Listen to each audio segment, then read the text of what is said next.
투데이 인사이트 시간입니다. 오늘은 여의도에서 핫한 분을 모셨습니다.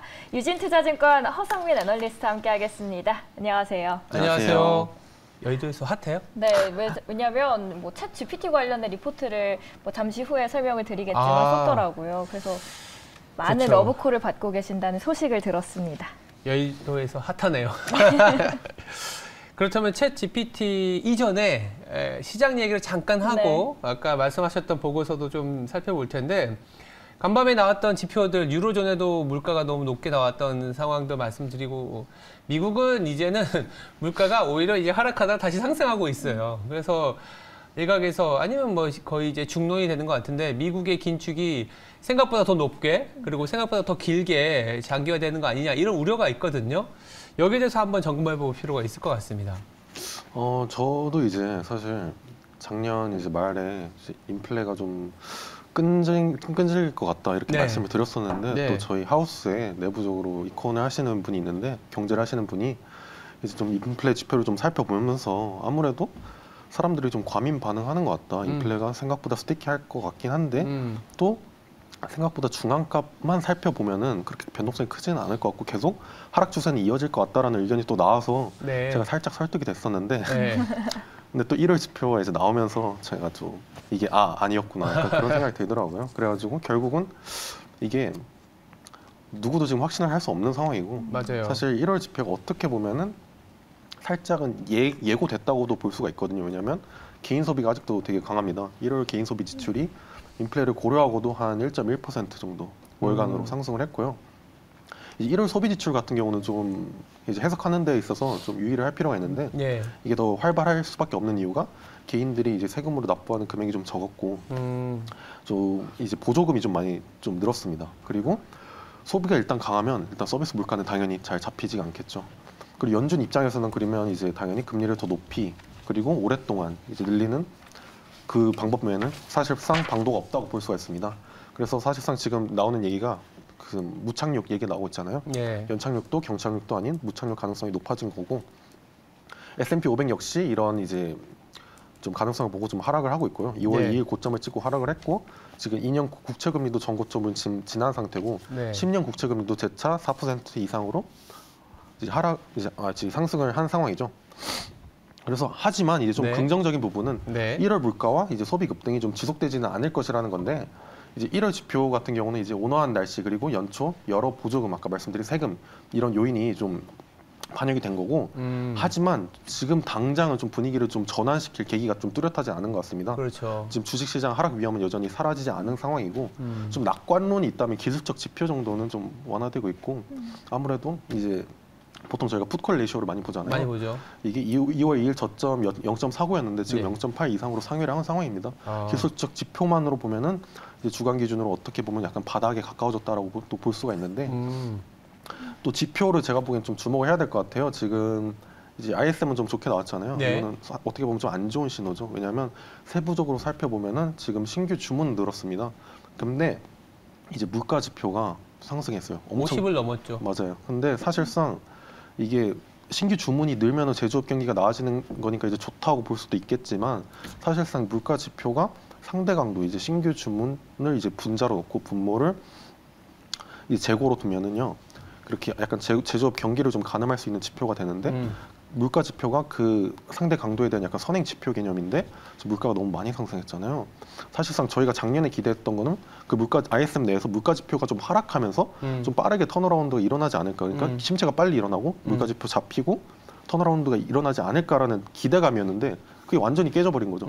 작년에 이제 산업재해 약간 상승을 좀 불러일으킨 게 그런 물가의 완화였다면 지금 그 기대가 좀 깨진 상황이라 살짝 무섭다고도 볼 수 있을 것 같습니다. 왜냐하면 제가 이제 CPI를 좀 주목해야 된다고 보는 게 지금 생각보다 시장이 좀 아시겠지만 센티먼트가 되게 좋잖아요. 그러니까 잘 견디고 있다는 거죠. 시장 자체가 좋다는 거 아니에요. 재미를 볼 수 있는 시장은 아닌데 좀 약간 하락도 그렇게 강하지 않고 두드러지게 나타나지 않으니까 그러면 어디까지 열어볼 수 있느냐 하면은 지금 옵션 시장만 봤을 때는 상방이 좀 닫혀 있어요. 지금 계약이 많이 몰려 있는 구간이 이제 상방으로는 4,065입니다. 근데 하방으로는 한 3,630까지 열려 있어요. 3,600까지. 그래서 한 4만 계약 이상 좀 쌓여 있는 상태거든요. 그래가지고 이 점 좀 유의하실 필요가 있는 것 같고요. CPI 만약에 이제 2월 지표 좋지 않게 나오면은 사실 다음 분기에 좀 더 큰 하락이 나올 수도 있지 않을까 이런 예상도 되는 상황입니다. 네. 일단 물가가 좀 잡히는 게 중요하다. 하방으로의 배팅이 많기 때문에 자칫 물가가 생각보다 높게 나와버리면 그 물량으로 인해서 시장이 좀 하락 변동성에 노출될 수 있다. 이렇게 볼 수 있겠네요. 네네. 뭐 희망 이야기를 해서 중국 이야기를 빼놓을 수 없을 예. 것 같습니다. 일각에서는 중국에 대한 의심을 가지면서도 은근한 기대는 계속되고 있어요. 그렇죠. 그래서 이 중국 경기 부양 관련 투자는 여전히 유효하다라는 이야기가 꾸준히 나오고 있는데요. 저는 1월에 출연 당시가 좀 기억이 납니다. 그 당시에 증시에서 중국 리오프닝이 계속 호재라고 이야기했지만 그렇게 보지 않는다라고 하셨거든요. 그랬었어요? 그러면서 글로벌 인플레 변수 가능성이 있다라고 하셨습니다. 뭐 1월이고 지금은 이제 3월이 시작되는 달이기도 한데 현재 흐름을 대입해서 보시면 어떻게 전망하시나요? 제가 그때 아마 그 인플레가 스티키한 게 가장 큰 변수가 될 거라고 말씀을 네. 드렸고요. 지금 마찬가지잖아요. 맞아요. 물가가 가장 큰 변수인 상황이고 그때 제가 아마 말씀드렸던 변수가 물가에 영향을 끼치는 변수가 두 가지였을 거예요. 하나가 이제 정책 격차가 좁혀졌다는 거. 이제 여타 이제 신흥국뿐만 아니라 유럽, 일본과 미국과의 격차가 줄어들었다는 것과 다른 하나가 중국 리오프닝이었습니다. 달러 약세가 이제 물가 스티키한 이제 물가를 좀 하락세를 좀 약간 하락세를 둔화시키는 거죠. 그러니까 예. 스티키한다는 건데 그거를 좀 물가 하락세를 좀 둔화시킬 수 있다는 건데 중국이 그래서 달러가 지금 살짝 강해졌잖아요. 강해진 거는 약간 인덱스 주가 상승 약간 좀 제동을 걸었다 이 정도로 볼 수 있을 것 같은데 달러가 근데 또 그렇게 강해지진 않았어요. 이게 그럼 왜냐 하면은 당연히 중국 때문이죠. 중국 리오프닝 때문이고 중국 2월 국가통계국 제조업 PMI가 지금 최고치입니다. 그러니까 2012년 4월 이후 최고치고 52.6입니다. 그래서 서비스 PMI도 54.4에서 56.3으로 오른 상황입니다. 2년 만에 처음으로 수출 수주도 개선됐습니다. 중국 경기 동안 이제 서비스 제조업, 수출 대수 모두 이제 폭넓게 개선될 이런 조짐을 보여준 것이고요. 특히 건설업 PMI가 좀 올랐습니다. 맞아요. 그리고 2월 주택 판매 면적도 전년 대비 한 16% 정도 늘었고요. 그래서 건설업은 부동산과 인프라 그리고 이런 인프라 산업과 관련이 되게 높습니다. 그래서 모든 지표가 개선된 건 아니지만 예를 들어 철강 생산량은 그렇게 크게 늘진 않았지만 아직 기저효과 영향이 좀 크다는 의미거든요. 그래서 역으로 보면 아직 중국 경기가 더 좋아질 여지가 남아 있다는 거예요. 이거는 어떻게 보면 중국 증시에는 호재일 수 있지만 그렇죠. 미국 증시에는 호재가 아닐 수 있다는 거예요. 왜냐하면 미국 달러에는 이제 달러 약세에 기여를 하기 때문에 네네. 그럼 미국의 달러가 약세로 가는 거는 우리나라나 이머징한테는 좋은 거잖아요. 그렇게 볼 수도 있죠. 예. 네네. 근데 네네. 예. 그러니까 미국 시장 기준으로는. 미국 시장 기준으로는. 근데 결국에는 매크로 지표는 계속 도는 거잖아요. 네, 달러 맞아요. 약세돼서 긴축 장기화되면 한국이 좋을 게 있나요? 약간.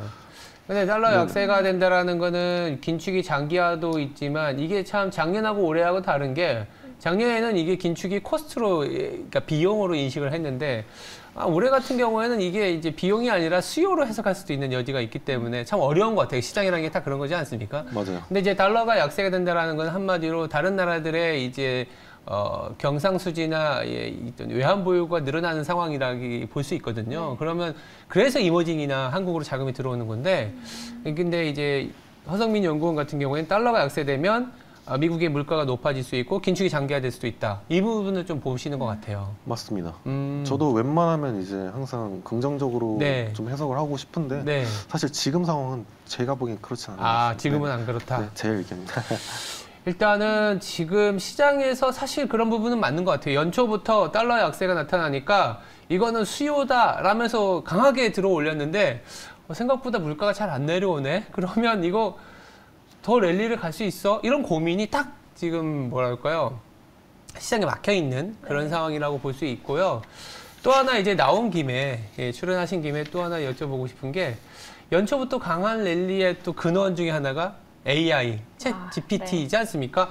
그러니까 한마디로 이 챗 GPT로 인해서 뭔가 새로운 투자와 생산성이 나온다면 이 물가 수준을 뛰어넘는 생산성이다? 그러면 긴축이 장기화돼도 오히려 강한 상승이 나올 수도 있어요. 저는 그렇게 볼 수 있는데 그래서 챗 GPT와 관련된 AI 관련주 한번 이 자리에서 다시 한번 자세히 한번 짚어보도록 하겠습니다. 최근에 주가 이 흐름이 연초보다는 조금 슬로해진 건 사실이긴 하지만 그래도 계속된 이슈라고 볼 수 있거든요.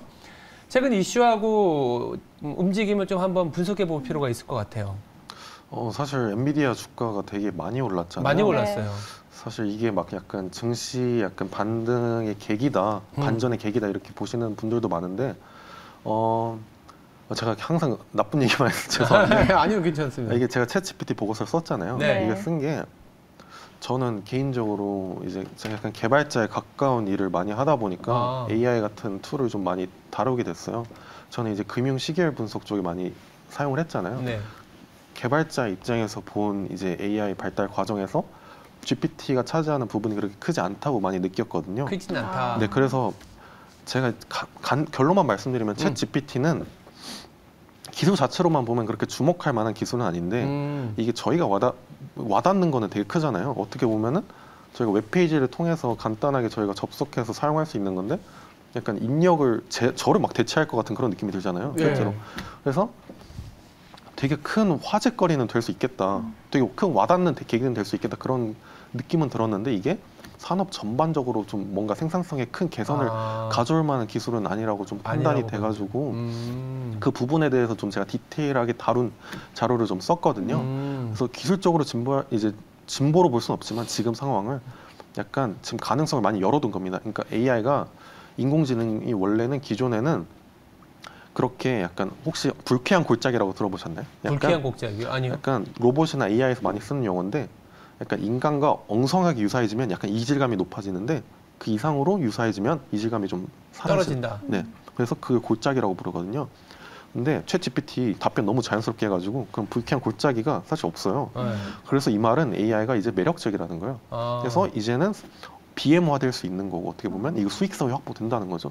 지금은 아직까지 비용 문제가 되게 커요. 맞아요. 이렇게 학습을 엄청 많이 시켰는데 이게 비용이 엄청 많이 들거든요. 2주 동안 학습시키고 한 몇백억 드는데 그리고 이제 쿼리 이제 질문을 하면은 그때 실시간으로 또 비용이 청구가 되거든요.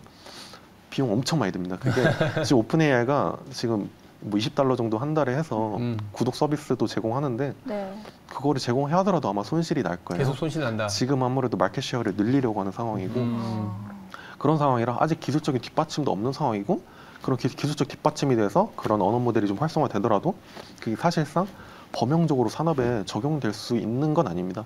그러니까 좀 기존에 저희가 이런 챗봇 형태는 되게 많았거든요. 좀 더 자연스러운 대화는 물론 할 수 있습니다. 근데 그 이상은 아니라는 거죠. 이게 되게 약간 주요 개발자들의 입장이라 엔비디아 주가 엄청 올랐잖아요. 이거는 약간 좀 되게 큰 장기를 바라본 건데 아무래도 이렇게 거의 2배 이상 오른 건 아무래도 좀 무리인 거고 장기적으로 AI가 메가 트렌드일 것은 당연히 부인할 수가 없는데 지금 아까 제가 말씀드린 것처럼 기술적 뒷받침이 필요하다 했잖아요. 오히려 챗GPT가 보여준 건 약간 지금은 이런 반도체 칩 있잖아요. 이게 연산 속도가 너무 느려요. 저희가 원하는 수준까지 가동을 하기 위해서 그러려면 칩 개발해야 되잖아요. 근데 엔비디아 같은 경우는 인공지능 이제 칩 쪽에 있어서 핸드폰 같은 비유를 들면 약간 애플 같은 지위예요. 굳이 개발자들이 이 인터페이스에서 빠져나올 이유가 없는 그런 상황이거든요. 그렇기 때문에 그걸 시장은 이미 알고 있고 그렇기 때문에 칩 개발 업체인 이제 엔비디아 주요 팹리스 쪽인 거기 쪽에 쏠리게 된 거죠. 네네. 그래서 저는 AI 관련 유일한 수혜주가 있다면 오히려 빅테크보다는 이제 향후에 이런 반도체 업체들인데 사실상 빅테크 자체도 지금 칩 개발에 되게 몰두하고 있죠. 네네. 본인들이 직접 심지어 애플도 자기들이 인공지능 잘한다 이렇게 칩 개발할 거다 이렇게 밝히고 있는 상황이라 사실상 이제 앞으로 이제 그림은 이제 참 차차 관전하시면 될 것 같고요. 근데 지금은 약간 이슈성으로 올랐다 이렇게 보시면 될 것 같습니다. 결국은 칩 개발이게 되면 뭐 파운드리 업체들은 뭐 좋겠네요. 맞습니다. 지금 삼성도 약간 지금 내부적으로 좀 전략에 좀 변화를 꾀하고 있는 게 아닌가 그런 느낌 듭니다. 알겠습니다. 저도 사실 나오시기 전에 챗 GPT 관련 리포트 쓰신 거 봤었거든요. 그런데 이제 이후에 작성하신 뒤에 러브콜을 엄청 많이 받았고 저도 최근 출연하신 영상을 봤는데 이 정말로 챗 GPT와 기술력을 연관된 기업으로 오른 거는 별로 없다라고 하셨었어요. 근데 그 안에서 좀 유리한 고지에 있는 게 그나마 네이버 말씀을 해주셨거든요.